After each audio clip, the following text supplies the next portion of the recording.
Jacques Rougeau pretty much knocked out Dynamite's teeth. Yeah, it was different. It's funny because Barbie were actually on the West Coast that whole week, and we had to fly all the way that morning from San Francisco to New York. We were the only ones coming from the West Coast over there to do the TVs.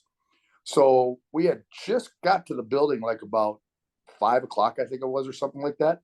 And we just got in our rooms, put down the bags and that stuff. And here comes in Dynamite. It's like missing a bunch of teeth, blood all over his mouth, all over the place, and that stuff. I'm like, what the heck just happened, And then I heard what happened in that, that the Rougeau brothers waited for him when he came outside the cafeteria and they jumped him. And they beat him up. They beat him up pretty good. And I'm saying, wow, man. And then Vince kind of just said, you know what, guys, I'm going to give you guys time off for a while. You guys need to take a break for a while. We need to cool this off. It's, and then after a period of time, we'll bring you back in that stuff, but you got to have a cooling time right now. So it really surprised me. I mean, it really did. I knew there's a lot of heat between them, but I didn't know it was coming to that point.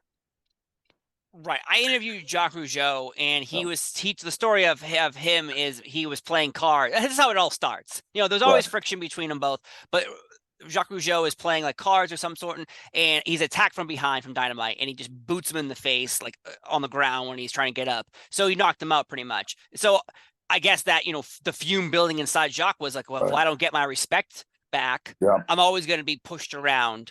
And I wonder if that situation happened in today's world, would that same exact outcome probably wouldn't happen. But were you aware of this Jacques Rougeau Dynamite attacking him first type of situation, or no? I had heard that they had done some. Mostly I heard that Dynamite had really been bullying him a lot. Yeah, that's what I heard. He was really bullying him around a lot and that stuff. Trying to push his weight around on them in their face and that stuff. That's mostly what I heard. I didn't know about any of that stuff, but that's what I heard.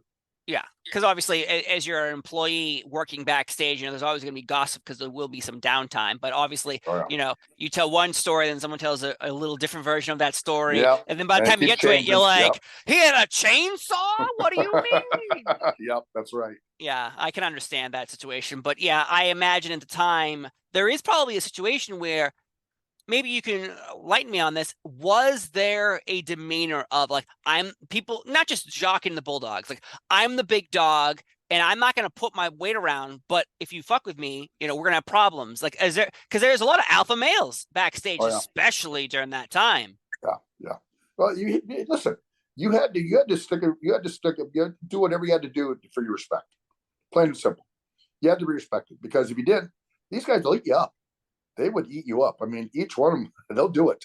So, you demanded the same respect you give them back. Right. And that's how I live life too, in that. So same way.